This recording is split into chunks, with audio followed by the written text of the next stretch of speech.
Hi, I'm Phil Kenyon here with Visio Putting, and in this video I'm going to talk to you about the TempoStik Plus and how it can help you with one of the most common faults I see, which is the over-acceleration profile. Now I see a lot of golfers struggle with speed control because they over-accelerate at impact.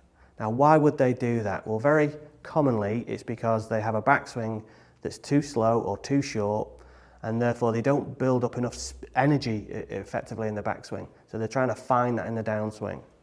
Now the golfer that has that typical profile, they'll have a rhythm or ratio that's probably closer to 3-to-1 than 2-to-1. And like I say, they're going to have a lot of acceleration impact. The downswing time can very often be quite quick. So how can TempoStik help that profile? Well, first thing, when we open up the TempoStik app, we've got the default setting of 90 BPM for the tempo, but also we've got the rhythm at 2. Now, that rhythm is very important. That rhythm is going to help us establish a better acceleration profile. If someone's particularly accelerating at downswing, typically that rhythm is going to get closer to 3-to-1, as I've said, or if someone was the opposite, that decelerating, that rhythm could drop below 2-0. So keeping that default rhythm at 2, I think, is a good starting point.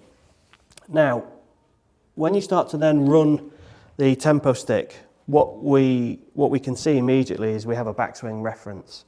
Now for the golfer that tends to get slow and short, when I start to then place the TempoStik to the side, or putter to the side of the TempoStik, the first thing that I do is not use the ball, just make some practice strokes, and I try and follow that timing. Now the immediate thing that you're probably going to notice is that backswing is going to look a lot longer than what you're used to. The other thing that we're going to notice is the acceleration and seemingly the speed at which that light reaches that end reference. If you're someone who's slow and short, you typically don't have much acceleration in the takeaway. So this is going to feel that you're going to need to apply a lot more force early on in order to get that club to travel further in a decent amount of time. So the immediate thing is going to be the backswing is going to feel very different. It's going to feel quicker, it's going to feel longer. So what you need to do is make practice strokes, make some practice strokes to get a sense of control over that backswing time and also distance.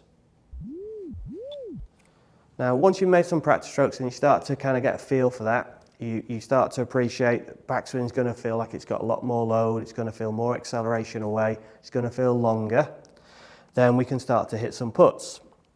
Now typically, when a player starts to add more load and gets a better backswing shape, a lot of the downswing falls into place. If it doesn't, and you're still applying a lot of acceleration, the ball's going to travel way too far. Now the great thing about TempoStik Plus is it's also going to give you a very strong visual for the downswing so that we don't get too out of sequence on the downswing.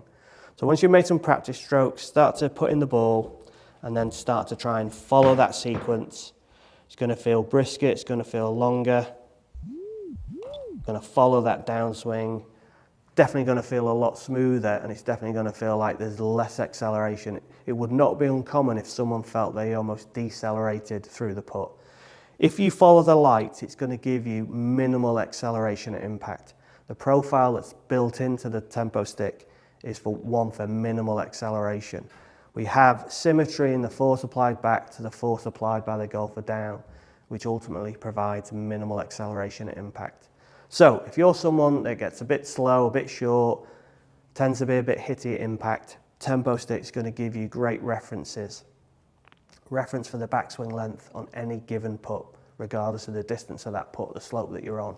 And then importantly, the acceleration that you need in order to get that club to that end reference in the appropriate time. That's really going to help you then allow the correct downswing acceleration to hit the ball the right distance. It's a great way to train that profile, the short, slow, overhit accelerator.